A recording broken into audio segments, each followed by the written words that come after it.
A gente já começa aí. Muito bem, então começamos agora o webinar da Fluke Networks. Meu nome é Richard Landim, sou especialista em produtos da Fluke Networks. No dia de hoje, 25 de maio, a gente vai falar sobre a diferença entre os testes de OTDR e LTS e os seus respectivos equipamentos, tá ok?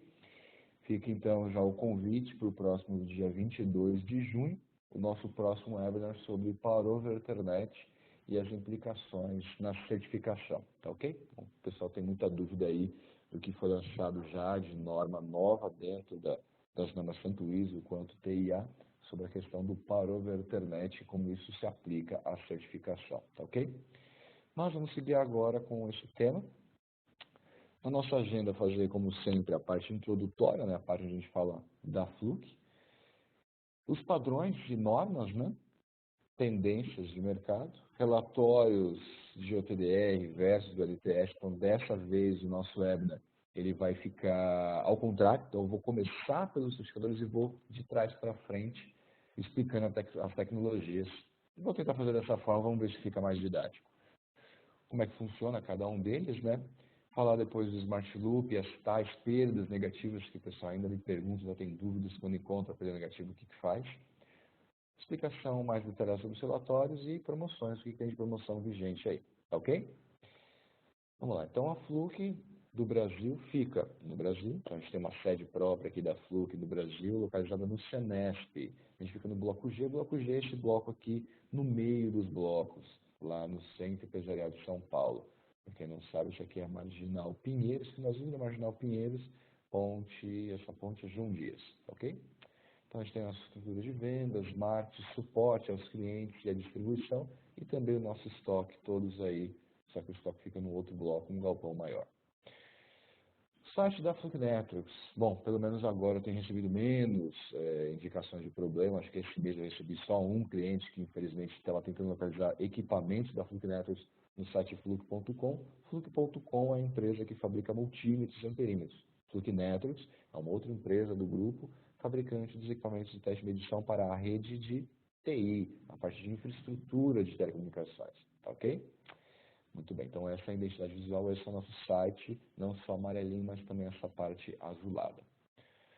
O que a gente tem no portfólio? Então, o nosso portfólio fica a parte de certificação, seja cobre, seja fibra, também o nosso OTDR certificador, a parte de imagem, porque isso também agora tem uma certificação, tem uma norma também para a parte de inspeção do conector da fibra ótica, a parte de qualificação e teste de cobre, qualificação e teste de fibra e ferramental, ok?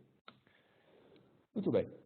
E o desempenho das fibras? Então, falando de velocidades, as velocidades 10 MB, 100 MB, 1 GB, 10 GB, 40 GB e 100 GB foram criadas por um padrão, não uma norma, um padrão ou I3G 802.3, que é o que trata a internet. Cada um dos seus tópicos vai abordar aí como é que cada um deve ser efetuado para que tenha velocidade correta. E aí, falando de fibra ótica, existem vários tipos de fibra. Eu já uso há muito tempo essa minha tabelinha. E aí você tem as perdas máximas para cada um. Nos últimos 2 meses eu agreguei, além dessa tabela de perda máxima do protocolo, então isso aqui tem o protocolo que deve rodar, a velocidade que deve rodar, e aí você tem a perda possível. Mas o pessoal tinha muita dificuldade com essa questão da distância. Por quê? Por exemplo, 10 gigabits por segundo o pessoal ficava achando que conseguia fazer os 10 gigabits por segundo apenas a partir do M3.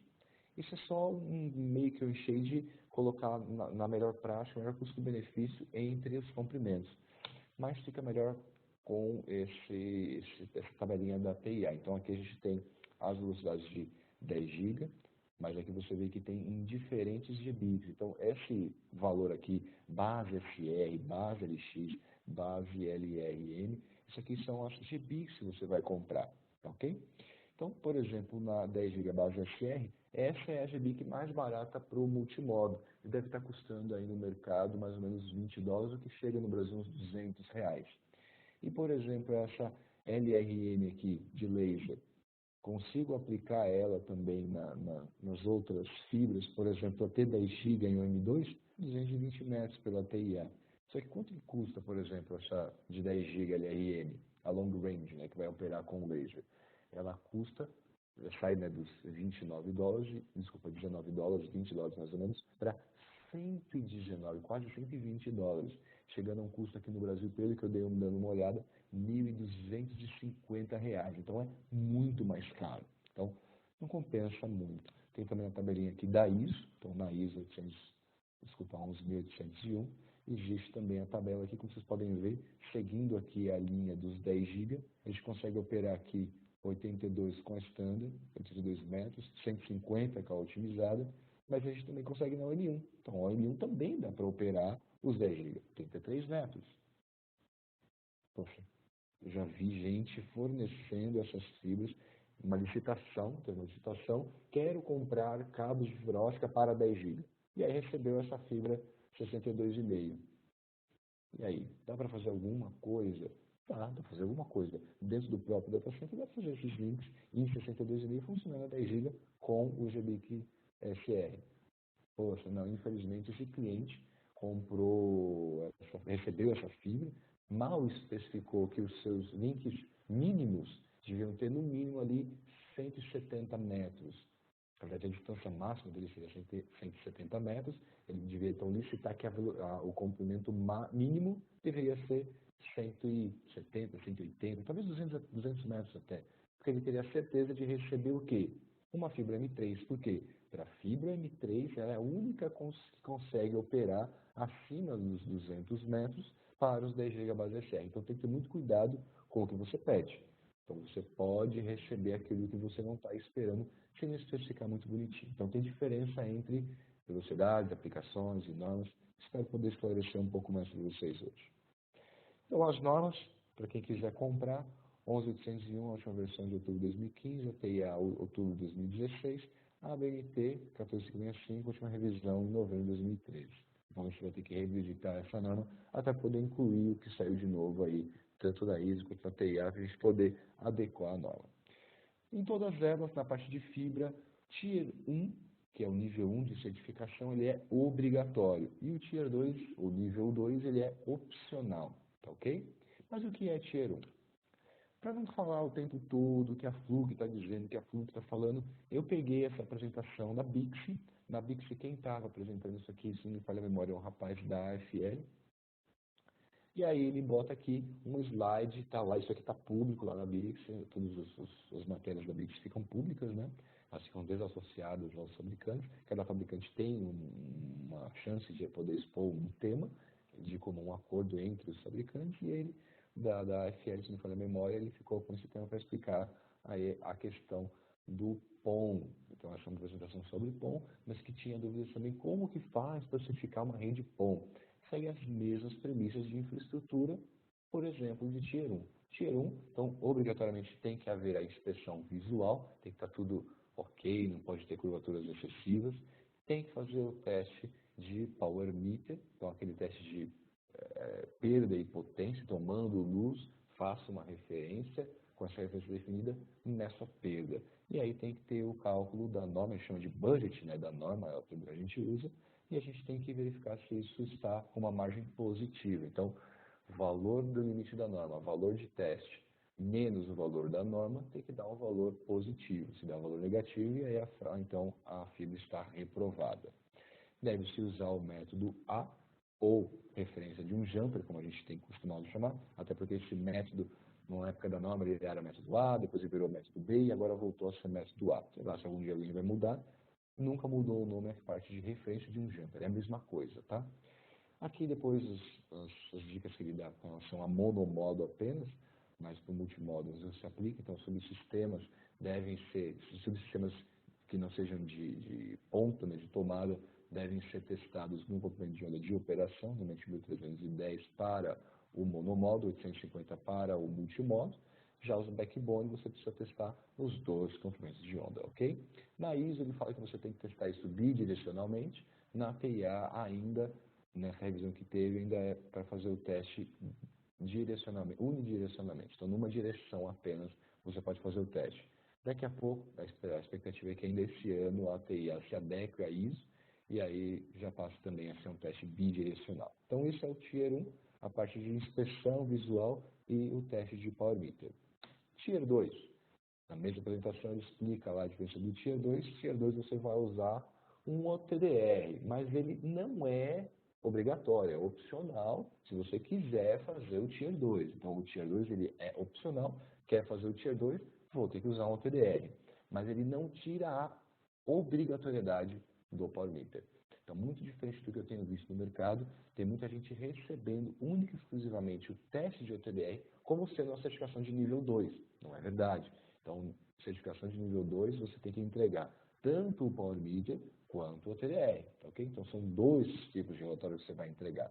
Quem que precisa desse relatório? Quem quiser, mas a gente aconselha principalmente quem vai operar uma fibra acima de 10 GB. Então, todos os data centers obrigatoriamente vão para acima de 10 GB. Alguns centros de processamento de dados também vão ter isso.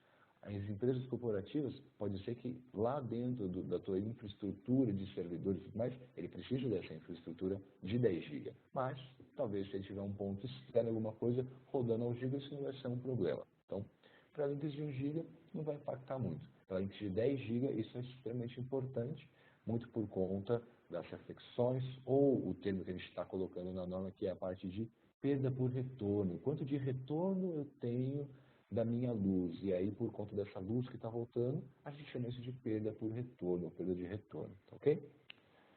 E ele deve estar Tier 2, então se você quer receber uma certificação de Tier 2, você é um cliente final vendo isso, você precisa colocar isso no papel, você colocar na solicitação que você quer receber uma certificação de nível 2. Então aí fica obrigado o integrador a entregar um certificado de Power Meter e de OTDR, tá bom?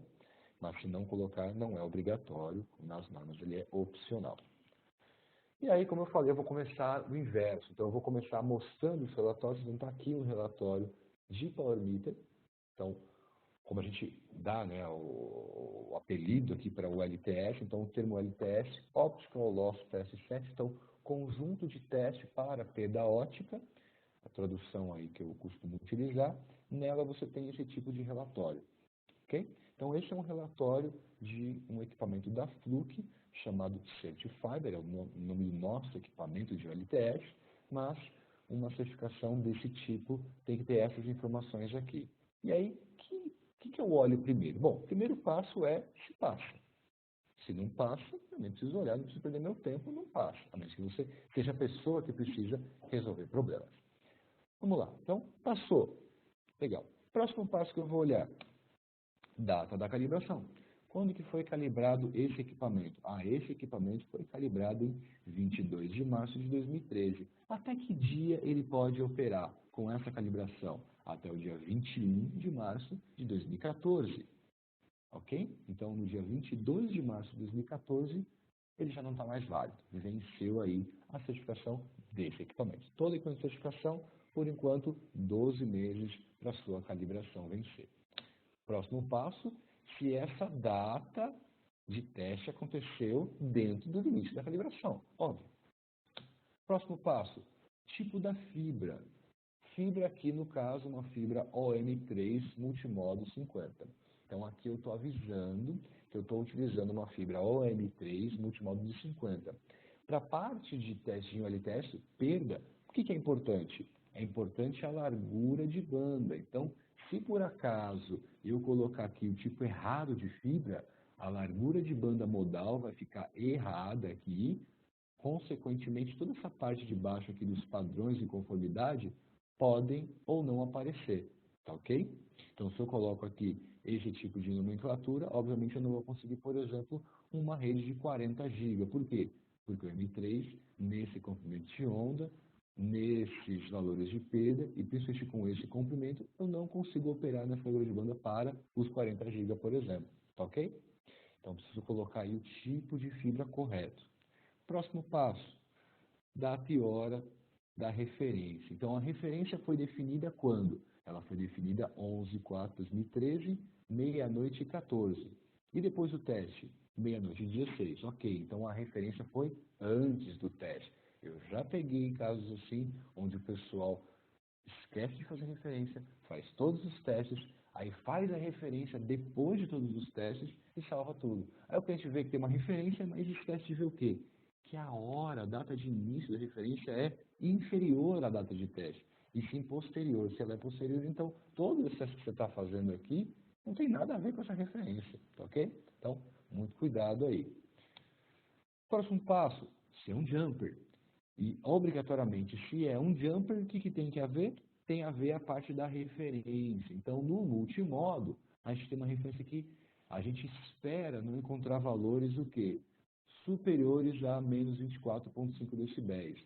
Até menos 25 eu acabo aceitando. Eu, Richa, acabo aceitando. Se mandar para alguém lá nos Estados Unidos, o pessoal fala, não, pode trocar esse cordão aí de referência. Não dá para seguir com esse cordão de referência. Mas até 25 dB eu ainda acabo aceitando. Menos 25,01 tem que descartar. Já precisa de um cordão novo para fazer essa referência. E no monomodo? Menos 8. E às vezes eu pego a referência o quê? Pego uma referência aqui, às vezes, por exemplo, monomodo. Monomodo, se ele chegar a menos 9, é um valor ruim, teria que trocar. E eu recebi uma certificação de um integrador que colocou como um jumper, era uma referência de monomodo, e a referência estava dando menos 4 dB de perda. O que eu pude perceber, então? Como é menos 4, nenhum cordão de teste, por mais novo que esteja, vai chegar a menos 4. O que estava acontecendo? Ele estava usando um patch cord, no caso de um fabricante que ele estava entregando, o próprio fabricante usou o mesmo tipo de patch cord desse fabricante para fazer o teste. Como ele usou esse patch cord, e não se deve usar patch cord para fazer uma referência para fazer a certificação, ela não pode ser depois utilizada para certificações, até porque ele não tem performance para isso. E o primeiro ponto é a questão da perda.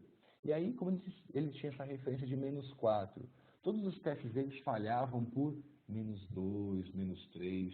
Se ele tivesse usado um cordão correto, que vinha lá com menos 6, menos 7 de fábrica, no máximo menos 8, ele não teria essas falhas. Então ele tinha falsos falhas, porque a referência dele foi feita errada, foi feita com patch cord. Então, muito cuidado, embora você consiga valores melhores, você está optimizando demais a tua fibra e você vai conseguir falsos falhas.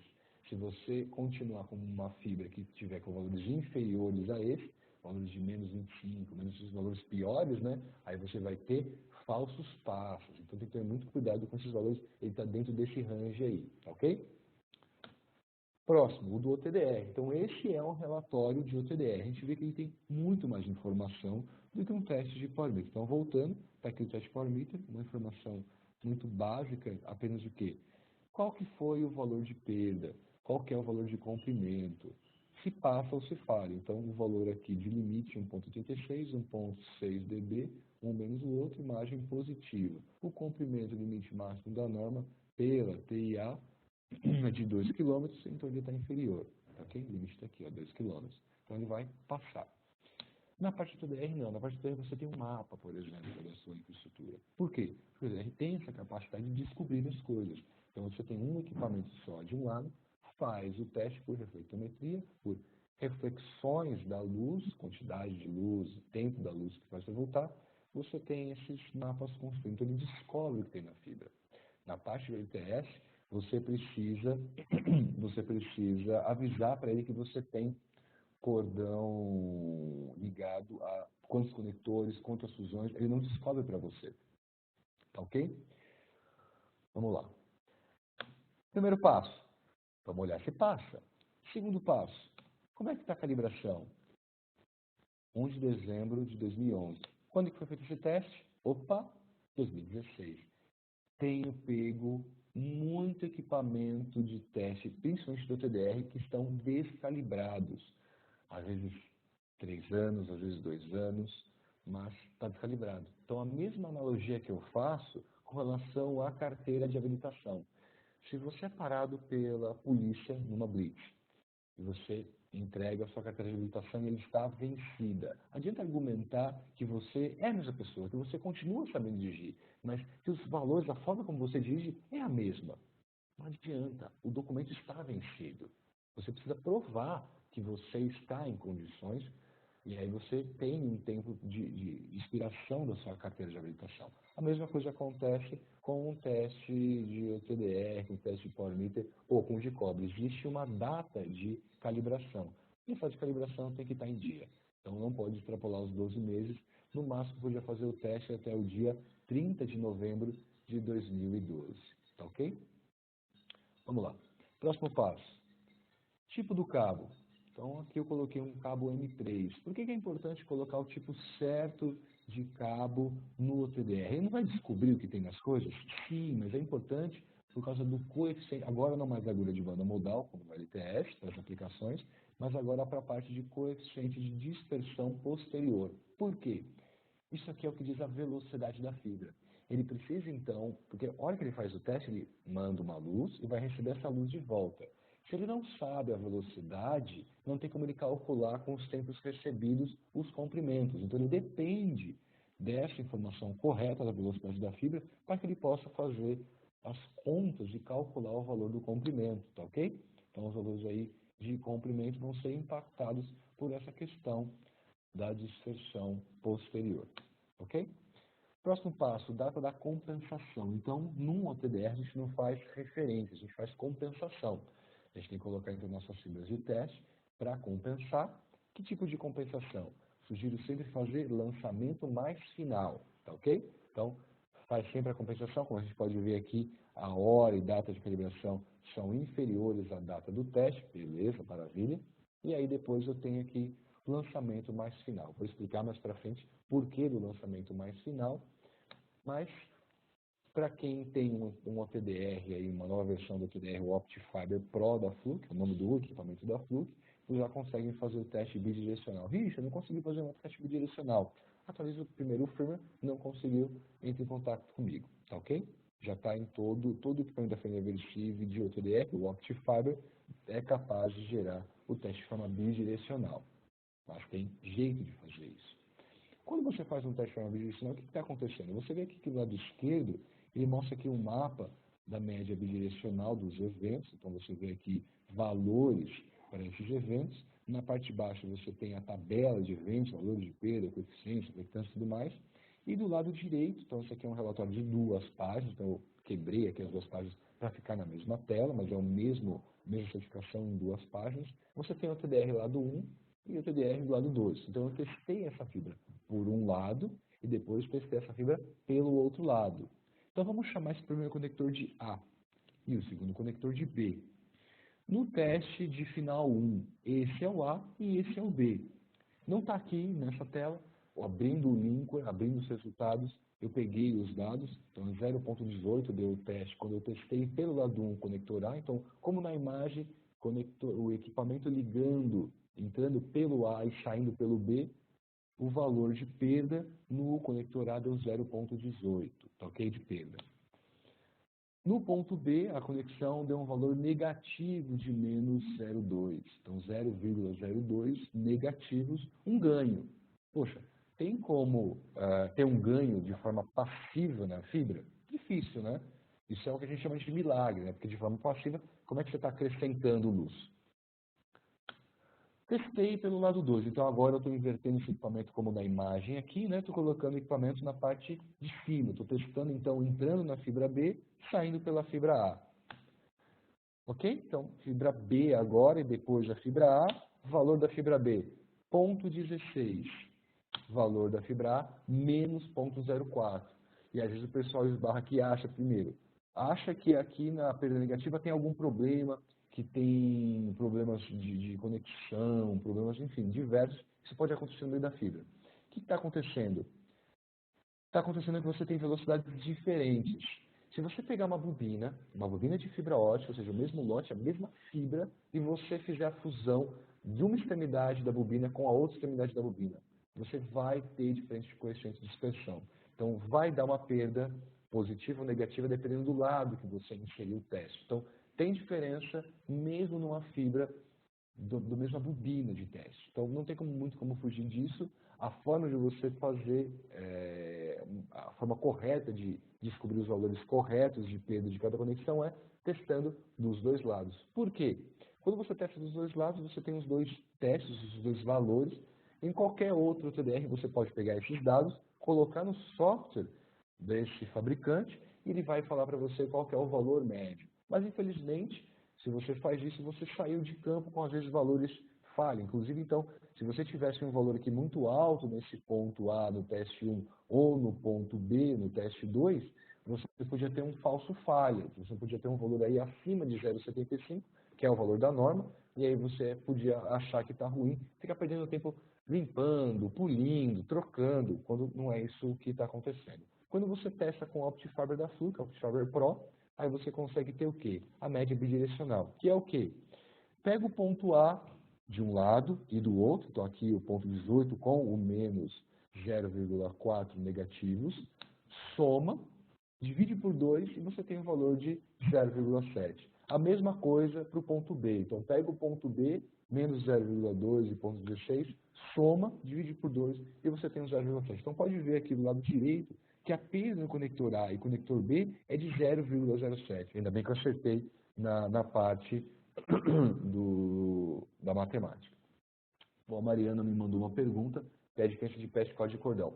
Patchcord e cordão são a mesma coisa. Cordão é como a gente chama no Brasil, em português na norma é cordão, patchcord é como é chamado na norma americana, são a mesma coisa. Talvez ele não tenha se atentado que eu estava falando do cordão de teste. Cordão de teste ou Test Reference Cord, lá na norma americana, é o cordão de teste para poder fazer a referência. Então, eu não posso usar um patch cord para fazer a referência dos equipamentos de teste de Power Meter. Eu tenho que usar um cordão de teste, ok? Não é que ele seja um cordão, é um cordão de teste, ou esses cordões que são dos próprios fabricantes do equipamento. Então, um cordão de teste não é um patch cord, ok? Agora, patchcord e cordão são a mesma coisa. Agora, cordão de teste, no inglês vira TRC, Test Reference Cord, cordão de referência de teste, tá ok? Então, muito cuidado aí. Próximo passo, então eu tenho aqui os valores de perda e reflectância, os comprimentos, enfim, todo o meu mapa aí sendo montado. Configurando o teste para o LTS. Então, como é que eu faço a configuração do teste? Qual que é o primeiro e mais importante passo? Referência? Errado. Inspeção e limpeza. O que acontece se você pegar um conector danificado e colocar na porta do seu equipamento? Ele vai danificar a porta do seu equipamento. E aí depois, adianta você trocar o cordão? Não, porque você danificou a porta do seu equipamento. Você vai ter que não só trocar o seu cordão depois de um determinado ponto, porque ele está muito ruim, mas também vai ter que trocar a porta do seu equipamento. Gente, vai por mim, isso é muito caro. A última vez que eu vi isso, me fala a memória, isso custa R$7.000 para fazer a troca desse pig inteiro do equipamento, tá ok? Então, cuidem bem das conexões dos seus equipamentos. Nunca conectem nada no seu equipamento que vocês não saibam exatamente, com certeza, se está limpo ou se está sujo, tá ok? Então, tem como as imagens. A primeira imagem, um conector todo arranhado, não sei se dá para ver na imagem, vocês esperam que sim, mas o que aconteceu? Alguém foi tentar fazer a limpeza e ficou passando na roupa, por exemplo, ou esfregando em alguma coisa muito rígida, muito porosa, então acabou arranhando todo o conector. Aí no meio a gente tem uma com impressão de dedo. Então a gente pode ver, por essa imagem maior aqui, essa parte da gordura sendo mostrada. E aqui a parte de poeira e pó, infelizmente também já arranhada. Então, não só poeira e pó, como também já está arranhada. É bem provável que nesse caso a gente tenha danificações permanentes desse conector. Então, provavelmente essa fibra vai ter que ser danificada, vai ter que ser descartada, vai ter que ser trocada, porque ela está danificada permanentemente. Então, o primeiro passo, inspeciona, olha, está ruim, limpa. Não conseguiu limpar? Veja só o procedimento da AT&T. Eles fazem esse teste da inspeção e limpeza entre molhado e seco 6 vezes. Para só depois da 6ª vez, se ele não conseguir fazer com que esse cordão, essa fibra, enfim, esse conector que eu estou fazendo a inspeção, ficar ok, aí sim há o descarte dessa fibra. Ok? Ou do conector, que ele faça ao terminal dessa fibra com um novo conector, um novo pigtail. Tá bom? Então, é extremamente importante que haja o quê? A inspeção. Então, ó, primeira inspeção, segunda inspeção, terceira inspeção, quarta inspeção, quinta inspeção e sexta inspeção. Conseguiu ficar limpo? Sim, na sexta. Ok, vai lá e conecta. Não perde tempo. Não adianta você depois tampar essa fibra, aquelas tampinhas que vêm. Por quê? Porque a tampa pode estar suja lá dentro. Nossa, mas vem de fábrica e já pode estar suja? Sim. Na fábrica, a hora que alguém fabricou essa fibra, essas tampinhas vieram de container, de algum fabricante da China. Então, Não tem como você garantir que aquela tampa está limpa mesmo na fábrica dos cordões. Então, eles podem até testar e verificar quando foi fabricado o cordão, mas na hora que ele coloca essa tampinha de volta, pode estar sujo de novo. Então a tampa, só o que ela garante é o quê? Que não vai ter contato mecânico. Então, que essa fibra não vai acabar esfregando aí uma poeira, um pó, e vai acabar danificando permanentemente. Então pode ter uma sujeira, mas ela não esfregou na fibra. Infelizmente já aconteceu de pegar um cordão, um petcord novinho, folha, abrir o saquinho e essa fibra está danificada permanentemente. Acontece. Ninguém está imune a isso. A fibra é muito sensível para essa parte de sujeira. Mas o mais importante é inspecionar. O que não pode faltar, então? Microscópios. Então, existe a antiga luneta, como a gente chamava, né? Então a gente ainda tem essa luneta. A luneta da Fluke é uma luneta que você, mesmo que a fibra esteja ativa, existem filtros para que essa luz não seja direcionada para os seus olhos. Então, diferente das outras lunetas que existiam no mercado, essa não vai queimar a sua retina. Mas ele é exclusivo para o uso dos conectores macho. Então, disse aí o FT140, o FI500, o FI7000, o FI500 e o FI7000, esses sim são videomicroscópios, então você consegue ter os acessórios para conectar tanto a um conector macho quanto ao conector fêmea. Então, quer testar um DIO, um bulkhead, uma conexão fêmea, você consegue com esses videomicroscópios. Não dá para utilizar a luneta, porque a luneta só tem a conexão para o macho, ok? Kit de limpeza, então existe o antigo kit NFC Kit Box, muito bom, mas existem os novos kits NFC Kit Case, esses a gente chama de Click Kit. Tudo que vocês estão vendo aqui também dá para comprar avulso, só entrar em contato com os distribuidores da Fluke Networks. Para quem não sabe, lá no meu site, flukenetworks.com, se você colocar /distribuidores BR, dá para você ter acesso a todos os distribuidores da Fluke Networks. Configurando agora sim, vou para minha referência. E aí, o pessoal, eu coloquei essa imagem com o conector ST, porque o pessoal às vezes recebeu equipamento mais antigo, tudo com SC. O pessoal mais novo recebeu com LC. Eu procurei agora trocar, então, todos os conectores. Então, eu estou falando aqui que eu vou testar uma fibra que nas duas pontas tem o conector ST, Sapo Tatu.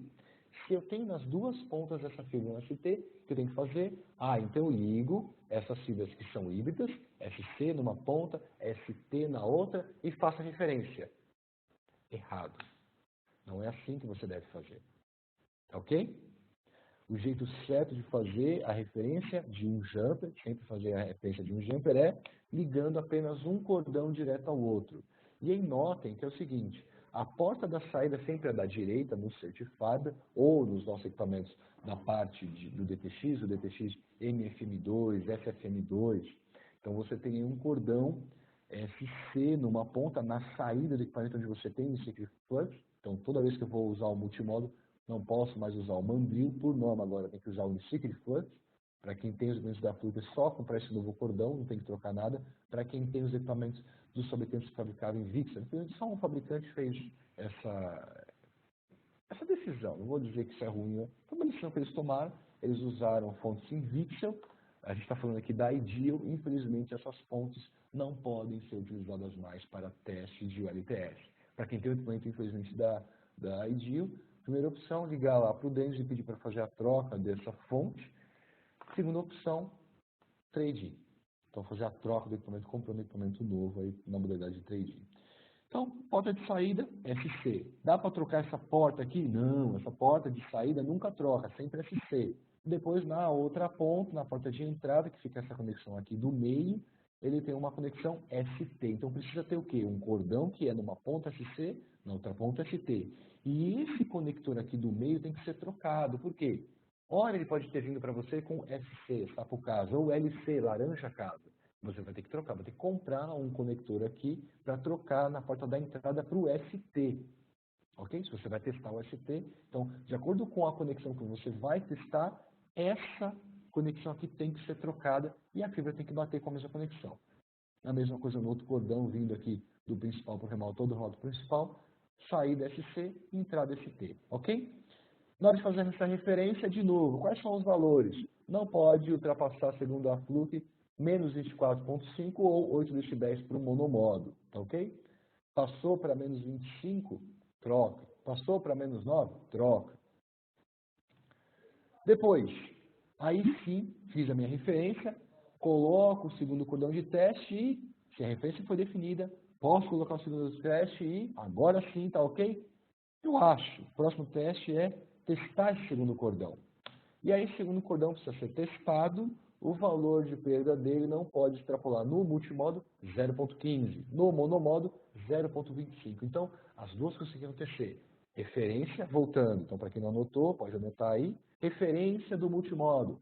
Não extrapolar aí, no máximo, pela minha indicação, menos 25 dB. Ou o menos 8 no monomodo. Isso é referência, lado direito. Então, aqui eu estou fazendo a referência do lado direito. Depois, ligando o outro cordão de teste, esse segundo cordão, quando testado, não pode dar superior a 0.15 ou 0.25. Para quem tem o equipamento da família Versivo, o Certifiber Pro, se você seguir o user, né, o assistente, ele vai fazer automaticamente isso para você, já vai aí mostrar o teste e já vai salvar isso aqui para você. Então é importante que você, além de fazer a referência, que você salve esse segundo teste dos seus cordões. Ok? Mostrando que são bons cordões, que os valores estão inferiores aí ao 0.15 ou 0.25. Ah, eu tenho um DTX, o que eu tenho que fazer? Vai lá, vira a chave seletora para autoteste, manda testar, vai ter o seu teste, salva esse teste. Então, no Certified você quer salvar automaticamente. No DTX você precisa salvar o valor do teste. E aí, limite 1.50 é o limite que ele vai achar que você está fazendo o quê? Que você está fazendo um cordão normal. Não tem problema. Salva ele, e aí a dica é sempre salvar com o próprio nome TRC. Então, o nome da fibra fica TRC, Test Reference Cord, ou cordão de teste. Então, você pode colocar como CT, ou CDT, enfim. Coloca um nome diferente das fibras que você vai testar, para você saber que essa é a fibra de teste. A partir daí, você vai testar as suas fibras. Quando que eu preciso refazer esse teste? Se você desligar o equipamento, vai ter que fazer uma nova referência, vai ter que salvar o novo valor do cordão de teste. Se você desligar da porta de saída, na porta de entrada você pode mexer, mas na porta de saída você não pode mais mexer depois da referência. Se mexer na porta de saída, tem que fazer uma nova referência, um novo teste do cordão.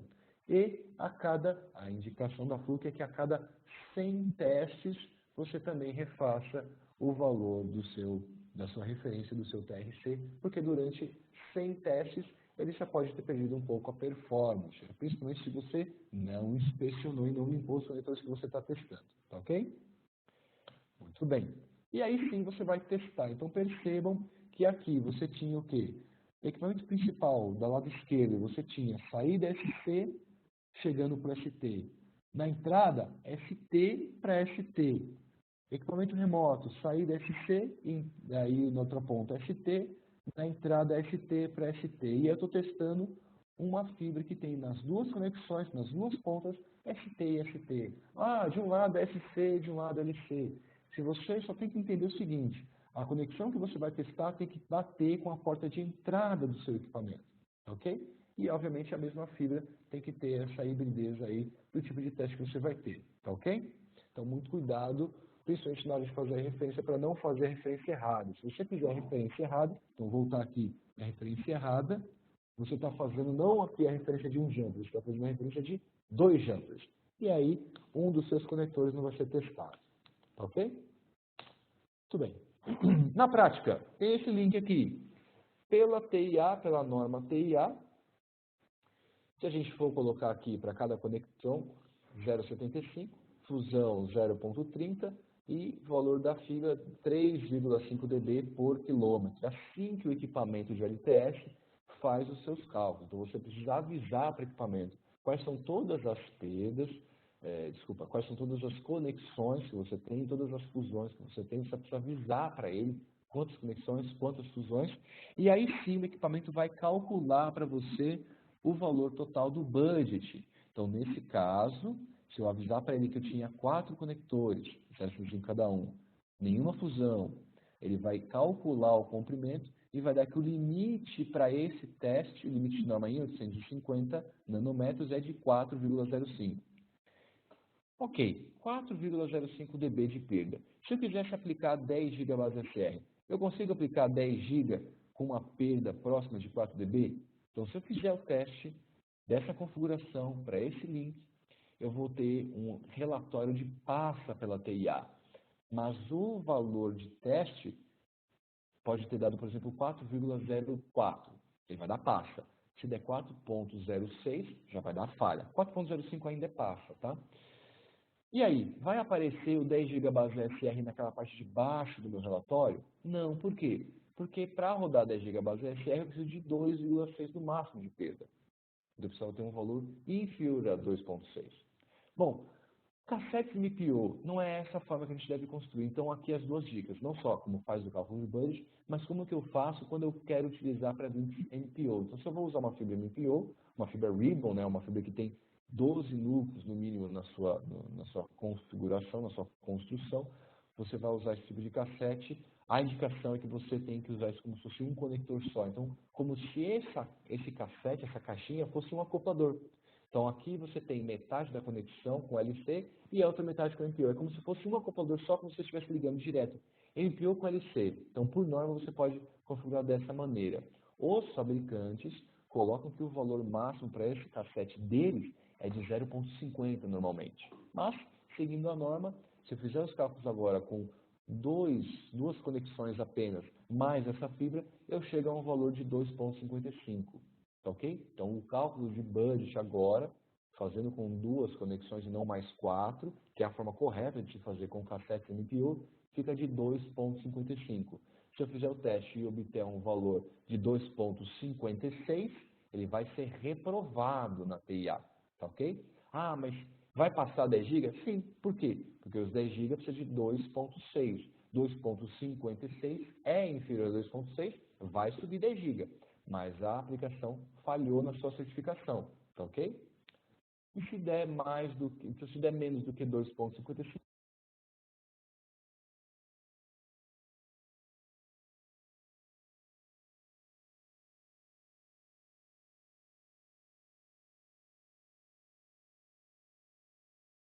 bom, teste de OTDR. No teste de OTDR, você tem o equipamento e o traço. Como é que funciona esse tipo de teste? Como é que ele monta esse traço? O teste OTDR, ele manda uma luz, recebe essa luz de volta e monta o traço de OTDR. Maravilha. Então, o que ele vai montar? O eixo Y, você tem a reflexão. Essas reflexões, ao longo do tempo, se você tem a configuração lá correta do tipo de fibra, ele vai montar, então, por metros no eixo X. Tá ok? Então, o TDR mede reflexão da luz, a luz refletida, e não perda. Fica muito claro isso, depois a gente vai entender por quê.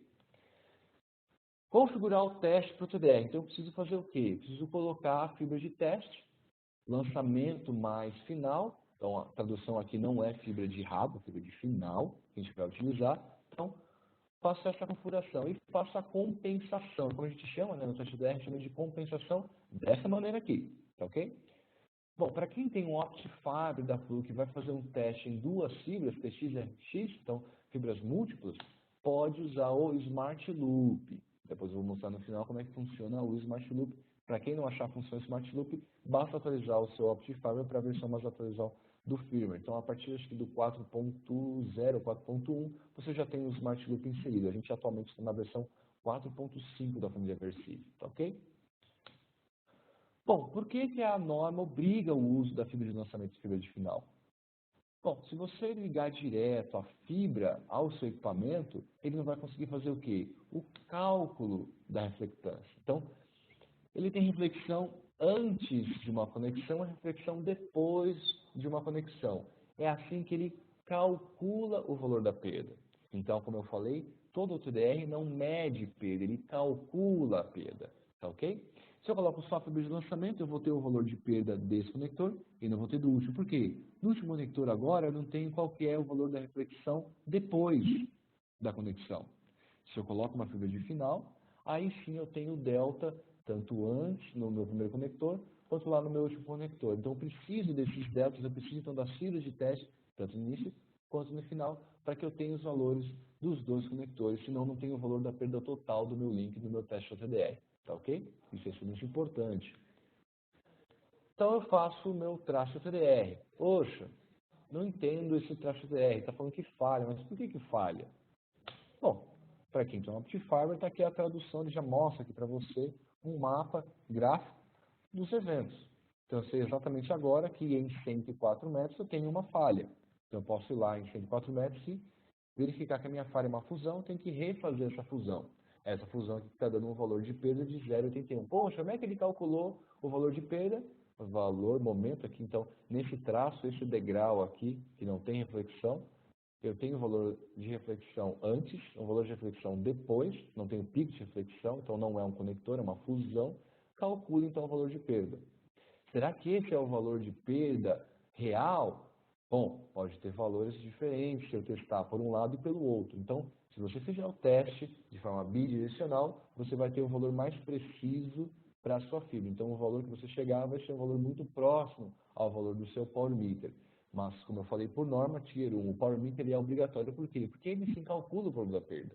Então, ele manda uma quantidade de luz, faz uma referência, então ele sabe quantos luz tem que chegar, coloco no meio do meu link, eu vou medir quanto de luz se perdeu. Então, eu estou medindo a perda. Por isso que o Tier 1 é obrigatório e o Tier 2 ele é opcional, porque a medida de perda dele é calculado. Mas ele mostra muitas informações, mostra aqui o gráfico.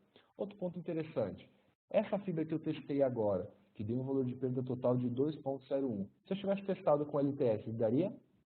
Ele daria passa. Por quê? Vamos de novo à norma. Norma TIA, a gente está usando a norma TIA aqui. Quanto que é para cada conexão? 0,75. Só de conectores, eu já teria uma perda no limite da norma de 3 dB. Mais a fusão, 0,30. 3,30 decibéis de limite de perda só para essa configuração aqui. Ou seja, medindo com o power meter e dando 2 decibéis de perda, ele vai dar passa. Então, o mesmo link que com um power meter deu passa, com outro DR pode dar falha. Por quê? Porque ele vai olhar evento a evento. Então, você fica sabendo que o seu copo está quase cheio, não por causa das conexões, mas por causa de uma fusão mal feita. Ou o inverso, de repente, no teu caso, por causa de conexões ruins, e não da fusão. E aí, de repente, essa fibra aqui se rompe. E esse já era um copo quase cheio. Rompeu. Cortou então a transmissão. Fiz uma nova fusão boa, menor do que 0,30, mas agora o meu link não sobe. Eu fico achando que é o quê? Ah, se meu link funcionava, ele se rompeu, coloquei essa fusão nova e agora ele não está funcionando, é por causa dessa fusão nova. Errado. É por causa da fusão antiga. Ok? Então, para quem usa um teste OTDR, você tem os parâmetros exatamente de cada evento. Tá bom? Então, é por isso que é importante, para quem tiver links acima de 10 GB, que você tenha todo esse mapa e tenha o que também? Os valores de perda por retorno, as reflexões. Então, só um OTDR pode medir a perda por retorno, porque isso vai ver quanto de luz volta para ele mesmo. Próximo passo, diferente do backscatter. Então, aquela questão da perda negativa. Quando eu tenho a perda negativa, eu vou fazer um teste, tem essa perda negativa, e como eu falei, pode acontecer de você ter uma perda excessiva na outra ponta.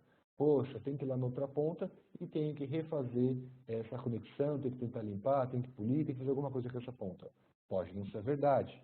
Se eu fizer um teste na outra ponta, na outra direção, o problema se inverte. Então agora a perda ruim está lá na outra extremidade que eu havia testado antes de acabar a perda negativa e os problemas se inverteram. Agora eu estou com a perda negativa no meu primeiro conector. O que está acontecendo? Eu estou tendo diferenças de velocidade. Então cada fibra tem uma velocidade. Aqui no caso eu estou extrapolando de um M3 para uma M4 e aí eu tenho um ganho. Como eu saí de uma fibra mais lenta para uma fibra mais veloz, ele reporta esse ganho de velocidade, porque o TDR reporta então as reflexões, né, a luz que voltou para ele. Então eu tenho essa representação do ganho de velocidade como um ganho da luz, o que não é verdade. Já ao contrário, quando eu tenho do M4 para o M3, eu tenho o quê? Eu tenho uma perda de velocidade e eu tenho falso falha, tá ok? Se eu colocar, se eu fizer com o equipamento da Fluke, então automaticamente eu vou salvar com o mesmo nome, o teste, ele vai juntar as duas coisas, vai fazer como eu fiz lá no outro, na apresentação, dividir por 2, e você vai ter o valor real. E aí, por mais que você tenha feito um teste e deu falha, para o teste de TDR na extremidade 1, teste de TDR na extremidade 2, também deu falha, por causa daqueles valores excessivos. Na hora que você salvar o último lado com o mesmo nome, ele vai montar esse bidirecional e vai emitir um passo. Por mais que você tenha conseguido um teste inicialmente com falha, tanto de um lado quanto do outro, os dois testes juntos podem resultar num passa. Em vez de você ir embora para o escritório, baixar no software um outro TDR de uma outra marca, você no equipamento da Fluke, você já vai ter isso na tela, já em campo, já sabe que você está com tudo certinho. Como é que ele faz isso? Bom, por causa das compensações. Então lembra que a gente fez a compensação lá com o TDR do Smart Loop, lá no Smart Loop a gente colocou uma outra fibra para fazer o loop entre fibras de lançamento e final? Então ele coloca aqui, o pessoal brinca aqui que esse é o azul Campinas, já vi também que é o azul Gaúcho, a questão do Smart Loop. Então ele faz essa referência, quando ele faz essa referência aí com o Smart Loop, você tem então automaticamente não só as duas fibras, como também o bidirecional médio, ok? Ajuda contextualizada. Então, toda vez que eu me deparar com um problema, vou ter o botão de ajuda, clico no botão de ajuda, essa ajuda, desculpa a tela, nos equipamentos da Fluke já são todos em português, você já tem aí uma tela de ajuda contextualizada. Olha, aqui você tem um problema na reflexão. Reflexão é um problema de conexão suja, danificada, mau alinhamento do conector, uma fusão que pode ser ruim, APC, enfim, dá tudo uma dica de quebra de fibra. O que você tem que ver quais são as sugestões de resolução de problema, porque a MotoDR é uma ferramenta para resolução de problema indiscutivelmente, tá ok? Bom, e aí, um relatório onde eu fiz não só o teste de OTDR, como também de Power Meter, como também da imagem. A gente espera que a gente receba uma certificação assim. Ou, para quem precisa só documentar os problemas, fica aí documentado o problema, a falha, seja ela da minha fusão, aquele lado esquerdo a gente vê que a fusão está ruim, ou do lado direito, as minhas imagens estão ruins. Então, como eu digo sempre, a imagem do meu conector é como se fosse a impressão digital da minha fibra. Essa impressão digital, então, se alguém mexer naquela fibra, a imagem vai ficar diferente. Ok? Então, um jeito de provar que a fibra você deixou ela de um determinado aspecto, testado, certificado e com imagem salva, para que você saiba que se alguém mexer nessa fibra daqui a alguns minutos, alguns dias, alguns meses depois, que você não é mais responsável por esse valor, porque alguém mexeu na fibra que você havia certificado antes. Tá ok? Legal, promoções. Então tá rolando Double Up, para quem comprar equipamento de fibra, até o dia 30 de junho vai ganhar o FU7000, que é aquele vídeo microscópio da Fluke. Trade-in, então para quem tem, por exemplo, os equipamentos lá da Ideal, que usa o Vixel, precisa trocar, bom, pode fazer um trade-in, pode ter um desconto de até R$ 20.000 aí na troca do seu equipamento velho na compra do equipamento novo. Como eu falei, flukenetworks.com/distribuidores.br você consegue todo o contato dos distribuidores. Qualquer dificuldade com eles, pode entrar em contato comigo também, ok? E o Linkor Live é gratuito, não precisa pagar nada para usar o Linkor Live. CCTT, vamos ter CCTT aí. Eu sei que a Mari falou que o próximo CCTT da Fluke vai acontecer em julho, não é isso, Mari? Então depois coloca para mim no chat, só para confirmar. Entra lá também no site flukenetworks.com/ccttbr, você vai ter todas as datas do CCTT. Eu espero que tudo esteja atualizado aí com as localidades que vai acontecer no CCTT. Tem CCTT todo mês, eu não vou lembrar agora onde vai ser do mês de junho, do mês de maio já foi, mas eu sei que a Mari falou, ela confirmou, então no mês de julho a gente vai ter o CCTT na Fluke. Para quem quiser lá conhecer a Fluke, pode fazer o CCTT da Fluke em julho, tá ok? São 3 dias de treinamento prático e teórico com prova. Então tem que passar na prova. Para quem é RCDD ou está buscando a certificação RCDD, vai ganhar 14 pontos se passar na prova. Então, 7 pontos para cada prova, 14 pontos total para a parte de cobre e a parte de fibra. Então é abordado tanto cobre quanto fibra nesses 3 dias. E aí ficam os meus dados de contato. Vão anotando aí os dados de contato enquanto a gente vai agora para a parte de perguntas e respostas. Então, podem colocando, desculpa não ter falado no início, vocês podem ir colocando, obviamente, a gente já foi fazendo isso, foi colocando lá suas perguntas no chat ou no question and answers nas perguntas. No final, a gente faz a resposta das perguntas. Sempre uma coisa que o pessoal pergunta é, poxa, vou receber esse material? Sim. Então, a Mariana, não deve acontecer isso hoje, ela vai finalizar hoje a contabilidade das pessoas, do evento e tudo mais. Então, provavelmente a partir de amanhã, até o final do dia de amanhã, vocês devem receber o material aí em PDF da minha apresentação e também a gravação. Então, está sendo gravado esse webinar, vocês também vão receber a gravação desse webinar, tá ok? Vamos às perguntas. Eu sei que eu acabei extrapolando, já era para acabar o webinar de agora, mas tem perguntas aqui. Vou tentar ser o mais breve possível, tá? Para não tomar o tempo de vocês, mas vamos lá. Meus avisos. Mário, se você tiver alguma pergunta que não chegou para mim, que você vê que chegou para você de forma privada, manda para mim aqui. Ok, do áudio, o pessoal ainda no início da problema de áudio, espero que tenham resolvido, porque eu não tinha mais como ajudar depois. O link, sim, vai receber. Aqui o Jackson mandou a pergunta, aí da questão da diferença do patchcord. Para quem não viu essa parte da resposta, patchcord e cordão são a mesma coisa. Então, o cordão é como a gente chama em português. A tradução de patchcord para português é cordão. Então, patchcord óptico, optical patchcord ou cordão óptico são a mesma coisa. Mas aqui na época, eu acho que ele estava perguntando para a questão do cordão de teste. No cordão de teste em inglês, a gente chama de TRC, Test Reference Cord. No português, a gente chama de cordão de teste. Então, cordão de teste é diferente de um cordão. Um cordão é um patch cord, um cordão de teste é uma coisa diferente. Um patch cord otimizado, que é criado pelo fabricante do equipamento. Então, eu tenho equipamento da Fluke Networks, vou usar um cordão de teste da Fluke Networks. Tenho equipamento da JSU, vou usar um cordão da JSU. Então, todo equipamento de teste tem que ter o seu cordão de teste do mesmo fabricante. Não posso utilizar um patch cord para fazer os meus testes, porque senão os valores que eu vou ter de referência para a parte de teste vão ser muito ruins. E na parte da TDR, os valores de coeficiente de expressão também vão ser muito ruins. Tá ok? Próxima pergunta. Como teria a precisão da limpeza? Olha, não tem como saber se você limpou ou não. Eu costumo fazer nos workshops quando eu estou ao vivo, eu pego normalmente um vidro, pego a minha mão que está gordurosa, eu tenho que esfregar uma mão na outra para deixar um pouco mais de gordura, e vou e ponho a mãozona no vidro. O que acontece? Eu tiro, fica a marca da minha mão. Aí eu pego um pedaço da minha camisa, ou do blazer, do blusa, que eu estiver usando ali de blusa no momento, de tecido, e passo somente uma parte do vidro. Normalmente passo no meio, assim. E aí nas pontas fica aquela sujeira da gordura da minha mão. E aí eu pergunto pro pessoal, vocês viram que eu sujei o vidro? Sim. Vocês viram que eu limpei o vidro? Sim. Ficou limpo? Não. Ué, por que não? Vocês viram que eu limpei? Sim, mas olha lá a sujeira. Ah, você está vendo a sujeira? Tô vendo a sujeira. Está vendo que no meio ficou limpo, mas nas pontas ficou sujo. Ah, se você está vendo a sujeira no vidro, por que você não faz a mesma coisa para a fibra? Então, a fibra de vidro ela é tão sensível quanto o vidro. As sujeiras, então, você tem que inspecionar para ter a certeza se você retirou essa sujeira ou não. Tá ok?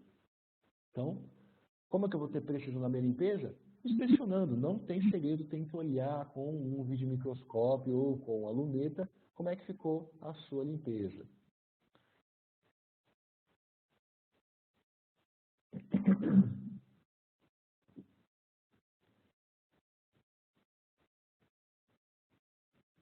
Sobre conectores, polimentos, qual o conjunto mais indicado? Bom, existem 3 tipos de polimento. Polimento PC, Polish Connector, que é o conector reto. Normalmente é o que o pessoal consegue em campo. Deixa eu pegar aqui a notação. Então, esse aqui, reto, é o conector PC. Eu já tinha usado as letrinhas. PC. O outro, que ele é abaloado nas suas pontas, meio curvo, esse cara aqui, ele é o UPC, Ultra Polish Connector. Então, esse cara, quando você compra um cordão de teste, por exemplo, esses cordões de teste sempre são polidos com UPC. Todo equipamento de teste também tem o seu ferrolho em UPC. Então, esse cara aqui é uma cara ruim, esse cara é um cara bom. Então, sempre quando for escolher entre PC e UPC, sempre vai de UPC. Mas existe também um cara que é o APC. O APC é um conector angular. Então, Angular Polish Connector, o APC, desculpa aí o meu garrancho, ele é um conector que aqui você tem aqui mais ou menos 8 graus de ângulo. Não dá para ler esse 8. E aí esse ângulo permite o quê? Que você tenha baixa reflexão ou perda por retorno. Para quê? Principalmente para a questão das fibras que são usadas para outside. Então, para as fibras externas, que você usa uma potência muito alta, essas fibras é sempre recomendado que você trabalhe com APC. Por quê?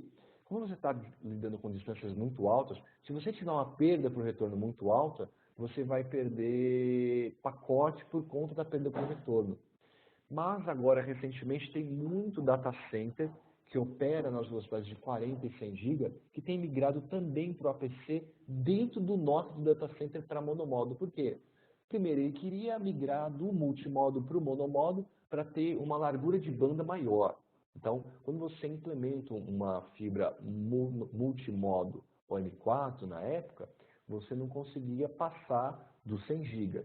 Quando você implementa uma fibra monomodo hoje, o S2, você tem largura de banda dentro da fibra monomodo para o 100 GB e para o que mais vem na frente. Então, a largura de banda do monomodo da OS2, que é as fibras que são fornecidas hoje de monomodo, elas têm largura de banda para muito mais do que o 100 GB. É que hoje o limitante é o conversor. Então, o conversor que tem que mudar de elétrico para óptico não consegue piscar tão rápido a ponto de conseguir velocidades maiores do que os 100 GB.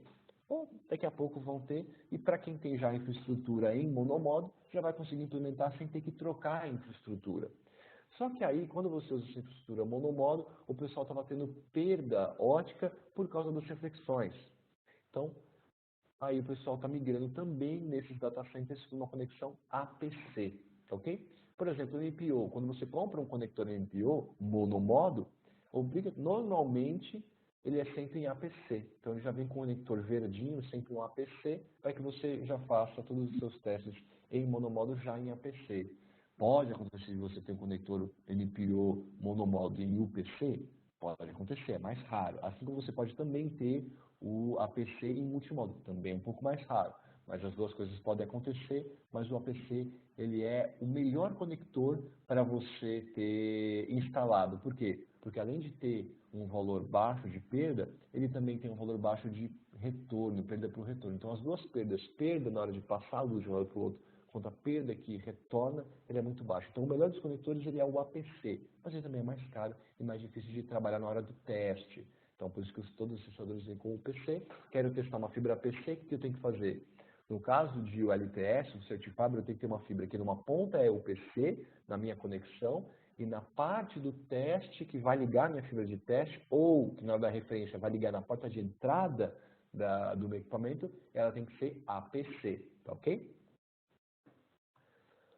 Aliás, é uma boa hora para mostrar o site da Fluke. Então, o site da Fluke tem aqui, deixa eu desligar aqui a anotação. Então, aqui foi onde eu tirei as imagens para o ST, mas se vocês voltarem aqui, suporte, banco de dados de conhecimento, no site da flukenetworks.com, está um pouco diferente aqui da barrinha porque eu sou o editor do site, né? Mas, enfim, o conteúdo vai estar aqui. Fibra ótica. Tenho o meu Certifiber, eu tenho um modo de DTX, tanto faz, é só clicar aqui. Ah, eu tenho um Certifiber, clico aqui no Certifiber, e aí como é que eu faço um teste do Certifiber para o link LC-APC, monomodo?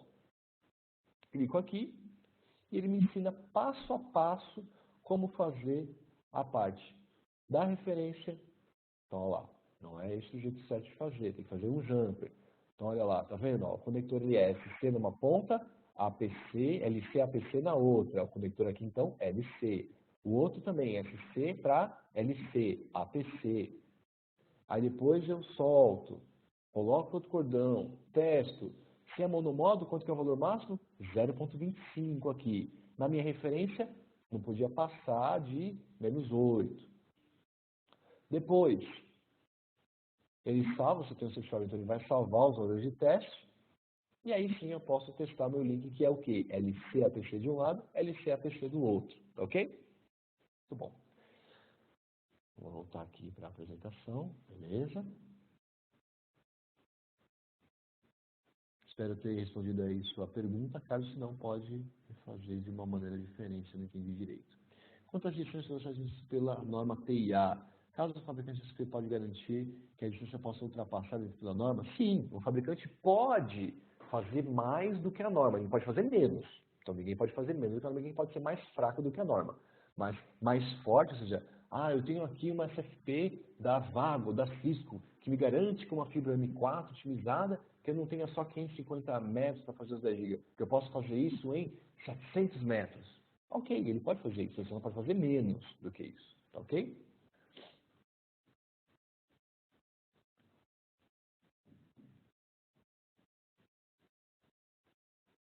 Ah, mas eu esqueci de ver o final da pergunta. Podemos garantir que você está certificada? Então, a certificação vai acontecer da mesma maneira. Então, lá nos valores da certificação, ele vai fazer pela norma.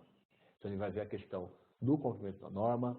Então, eu coloco lá a norma TIA. Quanto que é o limite máximo da TIA? 2 quilômetros. Quanto que foi o meu teste? Ah, o meu teste deu aqui 600 metros. Ah, ele deu 600 metros. Pode não aparecer aqui na minha referência de GBICs os 10 GB base SR. Ah, mas com a GBIC lá da Vago ou da Cisco, eu consigo os 700 metros. Ok, mas ficou documentado que a tua fibra tem 600 metros, que a fibra tem tantos de perda, tem que dar, por causa do 10 GB, é menor que 2.6, não tem jeito. E aí você tem uma certificação que passou na época, porque para o valor de perda deu maior do que o valor de perda, do que o valor do deu menor que o valor do comprimento, mas fica documentado. Daí o que você vai aplicar ou não, vai da especificação do que você vai aplicar. Mas pelo menos você já tem que indicações da norma, quais são, segundo a norma I3E, todos os protocolos que você pode subir. Ah, exatamente isso que ele colocou depois, o tráfego de 10 GB em 700 e 800 metros. Então, é isso mesmo. Então, você pode ter aí comprimentos maiores do que a norma, mas na documentação fica documentado quais são os valores de comprimento medido, o valor de perda medido, e aí você pode aplicar o que você quiser, mas você precisa ter essa documentação da certificação do jeito normal.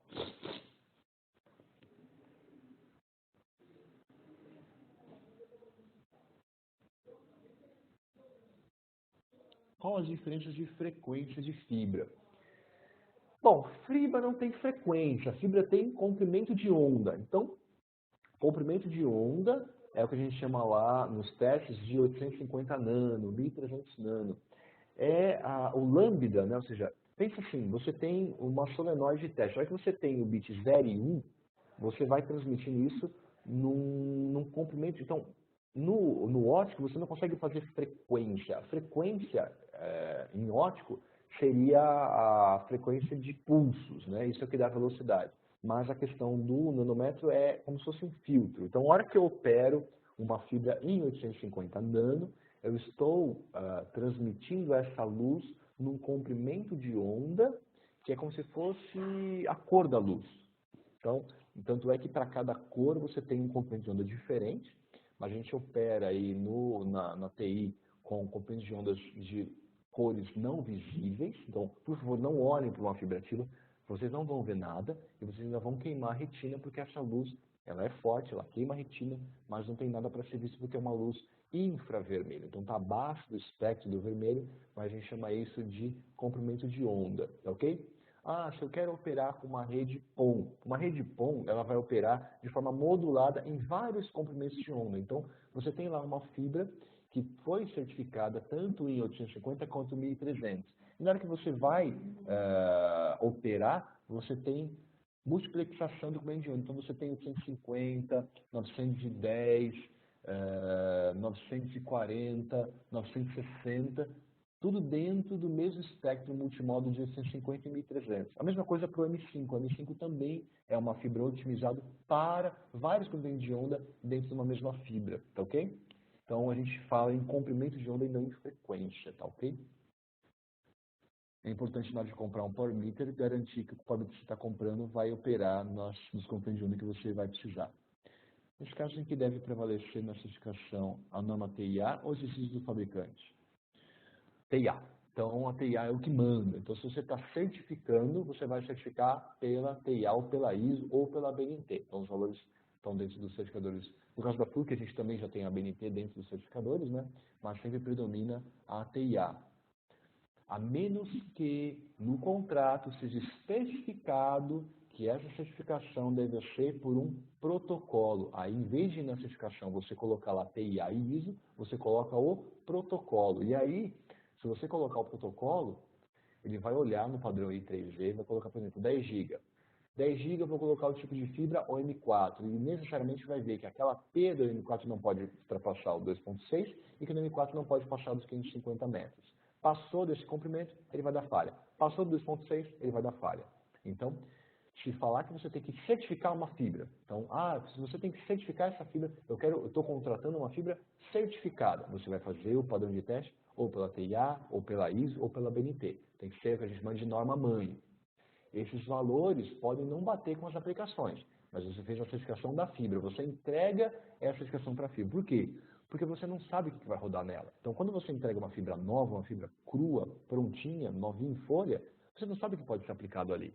Então, por isso que sempre prevalece para a certificação TIA, a menos que alguém tenha especificado que é para fazer a certificação por um determinado protocolo, ok? Aí sim, fica valendo o valor de perda e o valor de comprimento do protocolo. Para quem não for localizar, em todos os certificadores, mesmo no DTX ou Certifiber, tem lá também, ou mesmo no TDR, também está sempre dentro dos valores de aplicação. Então lá no limite de norma, clica para mais e você vai ver lá em aplicação toda a parte das velocidades da I3G.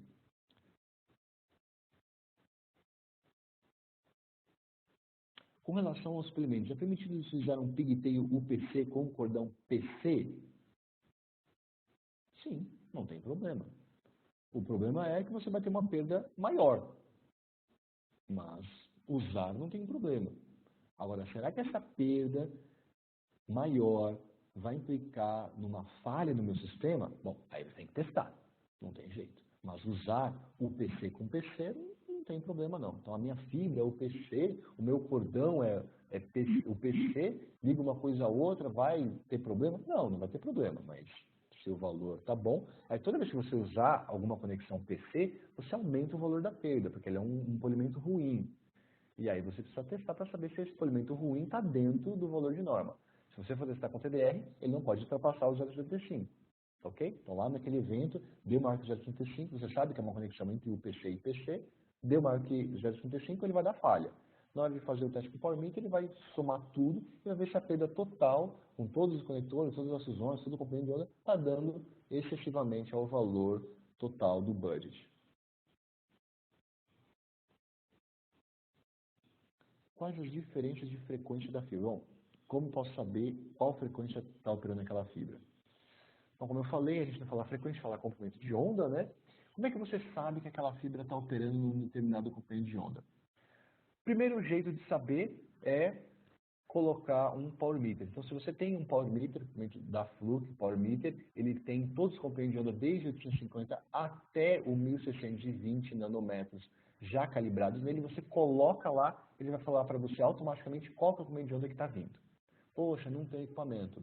Se você for no ativo e retirar essa FP, vai estar escrito nessa FP qual que é a velocidade. Tá ok? Qual que é, desculpa, o comprimento de onda que está operando. Poxa, não consegui localizar o comprimento de onda. Vai ter um modelo. No mínimo um modelo daquela GB que vai ter. Aí você entra no site do fabricante com o modelo e você vai localizar no datasheet daquele fabricante qual que é o comprimento de onda daquela GB que você tem em mãos. Tá ok?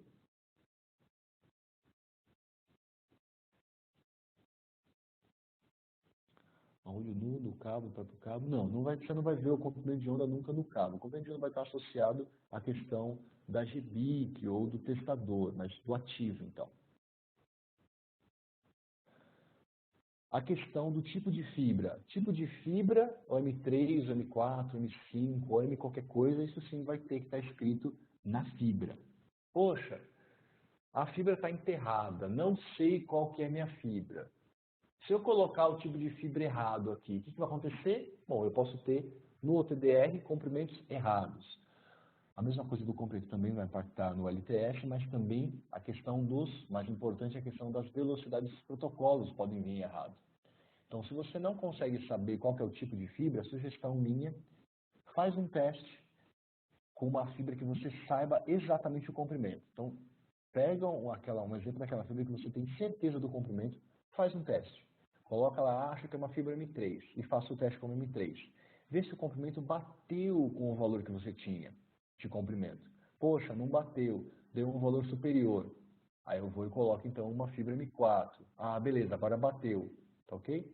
mas sempre a recomendação é você colocar o modelo do fabricante. Se você puder levantar qual que é o modelo do fabricante, você vai encontrar lá no tipo de cabo, no documento da Fluke, clicou em tipo de cabo, coloca o Enter, você vai achar uma seleção para fabricantes. Entre em fabricantes, seleciona o fabricante que você tem e coloca o modelo daquele fabricante, tá ok? Então os fabricantes mandam para a gente os coeficientes de dispersão, largura modal, índice cótico de refração, para cada uma das suas fibras. E a gente coloca isso nos nossos equipamentos. Então quando você coloca o modelo daquele fabricante, aí você vai ter a informação bonitinha da largura modal da fibra, o comprimento da fibra, tudo batendo bonitinho. Mas essa é a indicação. Então, se você não sabe, pega uma fibra que você não saiba e faz o teste, tá ok? Fora isso, não tem como descobrir. Se você não conseguir enxergar, tiver raspado a fibra, se não tiver um comprimento sabido, você não consegue fazer o cálculo. Ok, Mário, acho que eu cheguei no final. Deixa eu ver se eu acho aqui o Question and Answers. Question and Answers. Ah, também tem perguntas no Question and Answers. Vamos ver se é repetido ou se tem perguntas novas.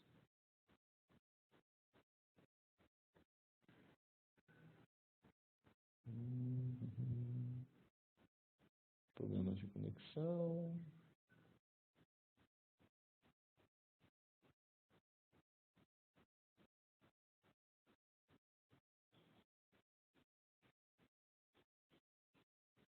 Ok, não, é só questão aí de questão de áudio, funcionamento.